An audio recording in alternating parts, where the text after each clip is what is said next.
Hey everybody, Rorree here with the Goddess Isis Coven, and we are having story time. I'm Isis. I'm the reincarnation of Isis in this lifetime, and I am just sharing some stories about my life as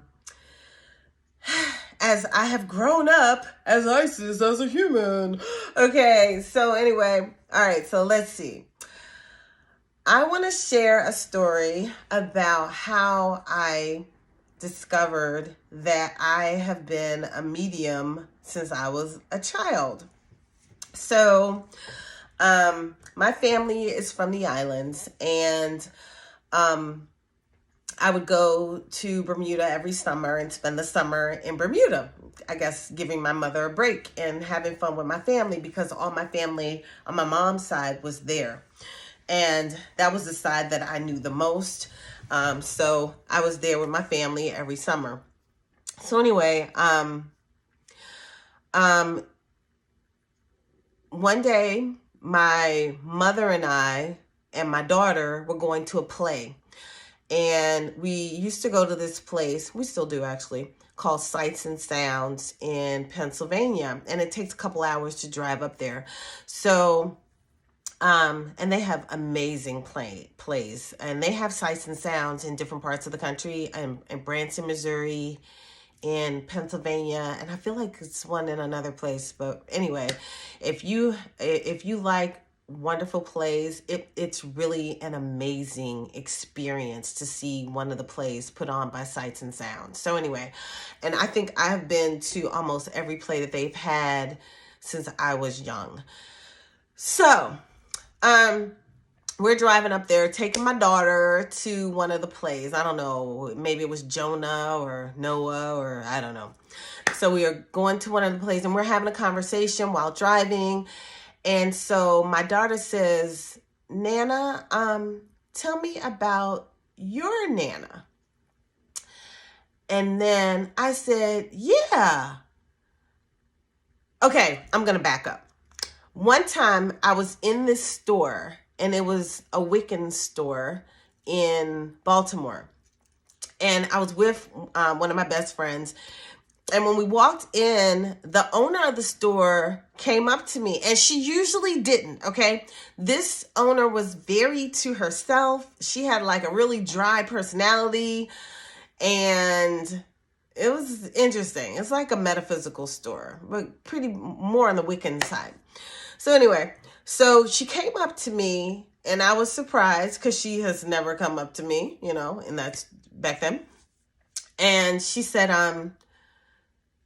do you talk to your ancestors? And I said, actually, I do.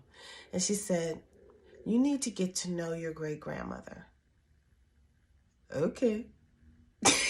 And that was about all she said.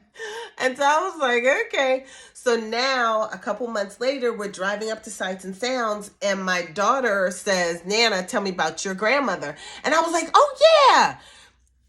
Tell me about, I said, I want to know about her too.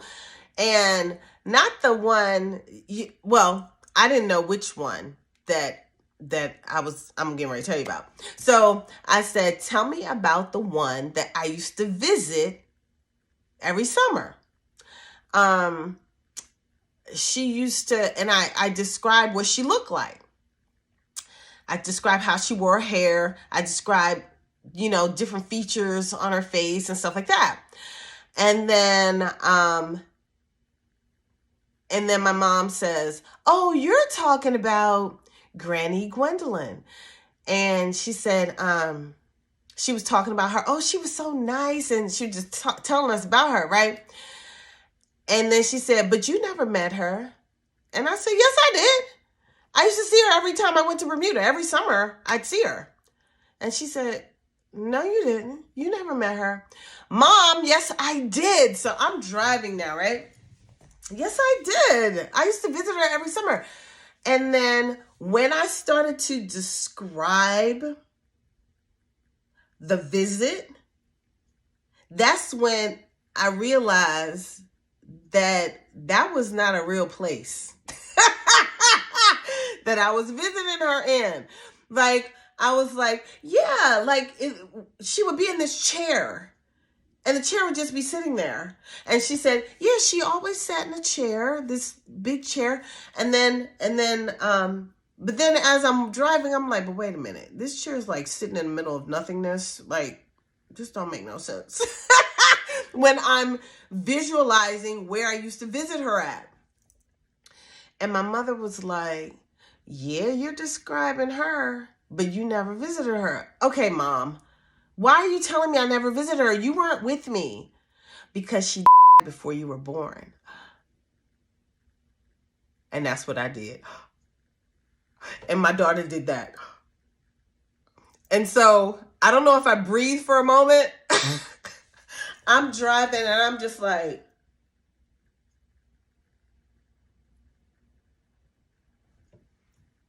oh my goodness.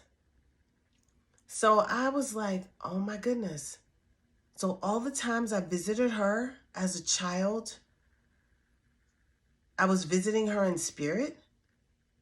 I was just like, really? Wow. I'm going to continue in the next one.